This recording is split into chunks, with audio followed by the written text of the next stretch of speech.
नमस्कार, मैं हूं आपके साथ अभिषेक पुंडित। मुसलमान आजादी के बाद से ही एक मुसलमान नेता की तलाश कर रहा है, लेकिन आज तक मुसलमानों की राजनीति और उनके विकास का मुद्दा, समाज में भागीदारी को लेकर संघर्ष वो करता आया है। और आजादी के बाद मुसलमानों का नेता बनने की कई नेताओं ने कोशिश की, लेकिन सफल नहीं हो सके और मुसलमानों में भी एकता की कमी रही। तभी तो हर जाति धर्म के लोगों ने समाज में आगे बढ़कर काम किया। लेकिन भारत में मुसलमान की शिक्षा, बेरोजगारी और राजनीतिक परिदृश्य पर उपस्थिति कम ही देखने को मिली।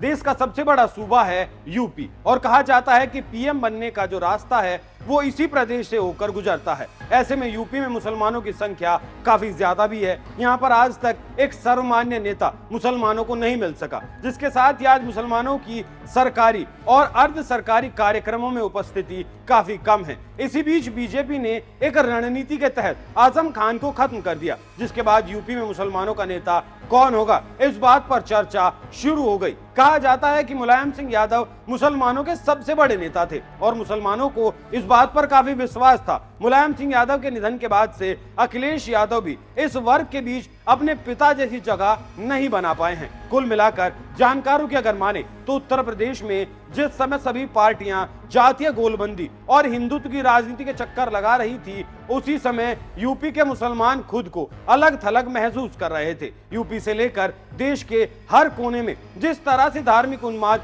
मुसलमानों के खिलाफ तैयार किए जा रहे हैं, उसको लेकर अखिलेश कोई प्रत्यक्ष या फिर अप्रत्यक्ष दोनों तरह से विरोध या समर्थन नहीं कर रहे हैं। ऐसे में यूपी में मुस्लिम राजनीति भी एक बार फिर से करवट लेने को तैयार है, लेकिन इस बार इसमें बीजेपी भी शामिल है। हिंदुत्व के रथ पर सवार बीजेपी पसमानदा मुसलमानों का मुद्दा जोर शोर से उठाने में लगी है। पिछले दिनों मध्य प्रदेश में एक रैली को संबोधित करते हुए पीएम मोदी ने पसमानदा मुसलमानों की बात छेड़ी और जो कहा उसको लेकर एक बार फिर राजनीति शुरू हो गई।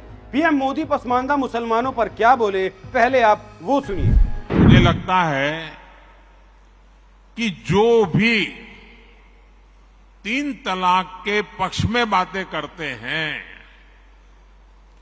3 तलाक की वकालत करते हैं, ये वोट बैंक भूखे लोग मुस्लिम बेटियों के साथ बहुत बड़ा अन्याय कर रहे हैं। दुनिया के अनेक मुस्लिम बहुल्य देश, इसका इस्लाम से संबंध होता तो दुनिया का कोई मुस्लिम देश 3 तलाक खत्म नहीं करता। मुस्लिम बहुल्य देश जहां पूरी तरह इस्लाम राज्य है, वहां भी 3 तलाक बंद कर दिया है। मैं परसों इजिप्ट में था, मिस्र में था। मिस्र में, इजिप्ट में 90% से ज्यादा सुन्नी मुसलमान समाज है और इजिप्ट में आज से 80-90 साल पहले 3 तलाक की प्रथा को समाप्त कर दिया। हमसे 90 साल पहले। अगर 3 तलाक इस्लाम का जरूरी अंग है तो पाकिस्तान में क्यों नहीं होता भाई? अगर 3 तलाक इस्लाम का जरूरी अंग है तो इंडोनेशिया में क्यों नहीं होता? अगर 3 तलाक इस्लाम का जरूरी अंग है तो कतर, जॉर्डन, सीरिया, बांग्लादेश, ये तो सारे मुस्लिम बस्ती वाले देश हैं, वहां पर उनको बंद क्यों कर दिया?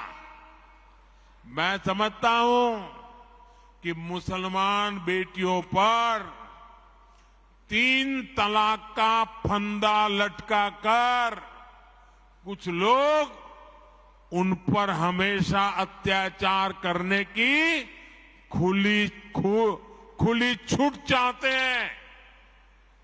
यही लोग 3 तलाक का समर्थन भी करते हैं। तो सुन लिया आपने क्या कह रहे हैं प्रधानमंत्री नरेंद्र मोदी और क्यों कह रहे हैं। जानकारों की अगर माने तो मुसलमानों को बिना लिए आगे नहीं बढ़ा जा सकता। ऐसे में बीजेपी अब मुसलमानों पर काम कर रही है। बीजेपी ने मुस्लिम राजनीति की गोलबंदी में एक बड़ा दांव चल दिया है। पार्टी ने पसमानदा समाज से आने वाले तारिक मंसूर को उपाध्यक्ष बनाया है। तारिक मंसूर अलीगढ़ मुस्लिम विश्वविद्यालय के वाइस चांसलर रह चुके हैं और यहीं पर सर्जरी विभाग के हेड भी रहे हैं। इससे पहले वो नेहरू मेडिकल कॉलेज में भी प्रिंसिपल रहे हैं। यहीं से उनको अलीगढ़ विश्वविद्यालय भेजा गया था। साल 2022 में उनका कार्यकाल खत्म हो रहा था, लेकिन कोरोना की वजह से उनका 1 साल के लिए उन्हें एक्सटेंशन दे दिया गया। वाइस चांसलर रहने के दौरान ही उनको विधान परिषद के लिए नामित भी किया गया। फिर बीजेपी उनको लेकर आगे बढ़ गई। अब हम आपको बताते हैं कि आखिर पसमानदा होता क्या है और क्यों इस पर बीजेपी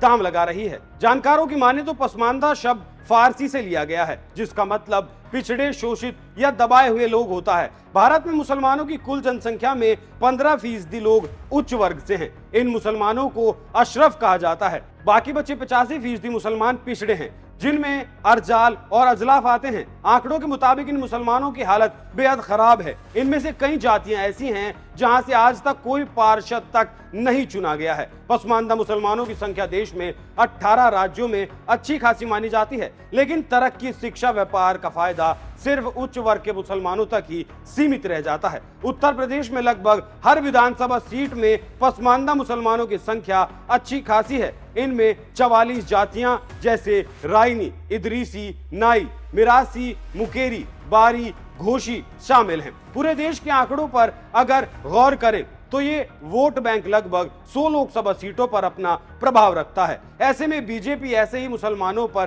दांव लगा रही है और अगर ये दांव सही बैठा तो बीजेपी को तीसरी बार आने से कोई नहीं रोक पाएगा। अब देखना होगा कि आगे होता क्या है।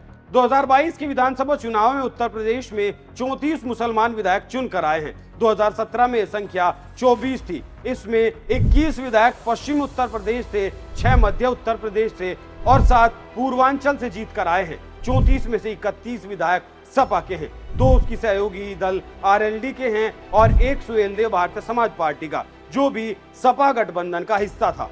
तो क्या ये 34 विधायक मिलकर एक पार्टी बनाकर मुसलमानों की राजनीति कर सकते हैं? जानकारों की अगर माने तो मुसलमान जो अंदर ही अंदर घुट रहा है और बात कर रहा है और उसका मानना भी है कि मुसलमानों का कोई भी नेता कभी मुसलमान नहीं बना है। कभी मुलायम सिंह हमारे नेता बने, कभी मायावती, और वैसी पर ठप्पा लग गया कि वो बीजेपी को फायदा पहुंचाने वाली राजनीति करते हैं। तो कहीं ना कहीं ये बात उठ रही है कि नहीं, इकट्ठा होकर अपनी आवाज को बुलंद करना चाहिए। उसकी अगुवाई कौन करेगा, ये एक दीर्घकालीन मामला है। जानकारों की अगर माने तो ये एक सवाल उठ रहा है कि समाजवादी पार्टी से नाराज होकर कहां जाएंगे मुसलमान।